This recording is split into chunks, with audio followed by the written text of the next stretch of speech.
கொற்றவை வீட்டுக்கு வாக்குமூலம் எடுக்க வர்றதா சொல்லு. குணசேகரனுக்கு எதிரா விசாலாட்சி பேசணும்னு ஜனனி சொல்றா. இதை கேட்டு விசாலாட்சி குழம்ப யோசிச்சு பாருங்க அத்தை, இந்த வீட்டுல நாங்க எவ்வளவு கஷ்டப்பட்டு இருக்கோம், அதுக்கெல்லாம் நீங்க தான் நியாயம் வாங்கி தரணும்னு சொல்றா. அதுக்கப்புறம் விசாலாட்சி தனியா உட்காந்து குணசேகரன் பண்ண வேலைகளை நினைச்சு பாக்குறா. இன்னொரு பக்கம் அறிவுக்கரசியும் முல்லையும் வீட்டை விட்டு போனவங்களோட பேச ட்ரை பண்றாங்க. ஆனா அவங்கள காண்டாக்ட் பண்ண முடியல. புது நம்பர்ல இருந்து அறிவுக்கரசிக்கு போன் வருது. அப்போ ஒருத்தன் வீட்டுல என்ன நடக்குதுன்னு குணசேகரன் தெரிஞ்சுக்க ஆசைப்படுறாரு.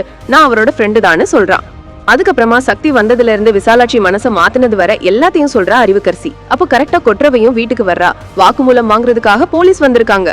இந்த வீட்டு பொம்பளைங்க குணசேகரன் மாமா பத்தி என்ன சொல்ல போறாங்கன்னு பாருங்கன்னு போன ஆன் பண்ணியே வச்சிடுறா. அதுக்கப்புறம் கொற்றவை வீட்டுல இருக்கிற எல்லார்கிட்டையும் வாக்குமூலம் எடுக்கிறா. அப்போ நந்தினி ரேணுகான்னு எல்லோரும் குணசேகரனுக்கு எதிரா பேச ஆரம்பிக்கிறாங்க. அப்பவும் விசாலாட்சி தம் பிள்ளைங்களுக்கு எதிரா பேச மாட்டாள்னு ஞானமும் கதிரும் நம்புறாங்க. ஆனா அவ என்னடானா, உன் பையன் குணசேகரன் நல்லவன் இல்ல, நிறைய தப்பு பண்ணிருக்கான்னு வீட்டுல நடந்த கதையெல்லாம் சொல்றா. அதோட தேவகியை கொன்ன விஷயத்தையும் ஒளறி கொட்டுறா. இதையெல்லாம் கேட்டு குணசேகரன் உட்பட எல்லாரும் ஷாக் ஆகி நிக்கிறாங்க. அதுக்கப்புறம் கொற்றவை போனதும் அறிவுக்கரசி விசாலாட்சியை வச்சு செஞ்சிருது. உன் பையன் காசுல உட்கார்ந்து சாப்பிட்டுட்டு இப்போ அவனையே ஜெயில போட சாட்சி சொல்றியான்னு கேக்குறா. இதையெல்லாம் கேட்டு விசாலாட்சி கதறி அழுகுறா. நீங்க பண்ணினதுல எந்த தப்பும் இல்லன்னு ஜனனி சமாதானம் சொல்றா. இந்த பக்கம் குணசேகரன் தரப்பு வக்கீல் வந்து அவங்கள பாக்குறாரு. கேஸ் ரொம்ப ஸ்ட்ராங்கா இருக்கு, எங்கேயும் போய் சரணடைய முடியாதுன்னு சொல்றாரு.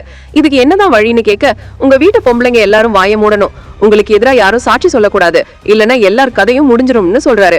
அதுக்கு கரிகாலன், இத பண்றதுக்கு தான் மாமா அறிவுக்கரசியை வீட்டுல விட்டுட்டு வந்திருக்காங்கன்னு சொல்றான்.